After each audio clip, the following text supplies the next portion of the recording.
জানানো হচ্ছে আমার দেশের ধন্যবাদ এবং স্পেসের ধন্যবাদ সবচেয়ে এগিয়ে গেছে।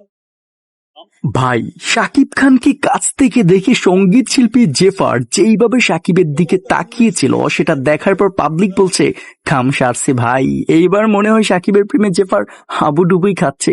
আসল ঘটনা কি সেটা জানার পর আপনার চোখ ভাই কপালে উঠতে বাধ্য হবে। ওয়েল, ঘটনা যা হলো সেটা হচ্ছে যে রিসেন্টলি তাণ্ডব সিনেমা দেখার জন্য সিনেপ্লেক্সে আসেন সুপারস্টার শাকিব খান, সাবিলা নূর, জেফার, রায়হান রাফি এবং তাণ্ডব সিনেমার অন্যান্য কলাকুশলীরা। এবং সেখানে সংবাদ সম্মেলনে সাংবাদিকদের সাথে শাকিব যখন কথা বলছিল তখন সঙ্গীত শিল্পী জেফার সুপারস্টার শাকিব খানের দিকে এমন একটি লুক নিয়ে তাকিয়েছিল যে এই তাকানোর ভিডিও এখন সামাজিক যোগাযোগ মাধ্যমে জ্বরের গতিতে ভাইরাল হচ্ছে ভাই। বেসিক্যালি পাবলিক বলছে যেই লেভেলের চমৎকার ড্রেস আপ নিয়ে রেডিশ কালারের স্যুট বুট পরে শাকিব হাজির হয়েছিল সেই অনুষ্ঠানে, এটা দেখে শাকিবের দিকে না তাকিয়ে থাকবে কিভাবে।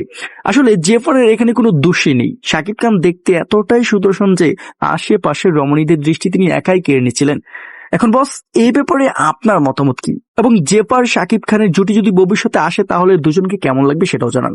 আর অবশ্যই সাবস্ক্রাইব করতে বলবেন না।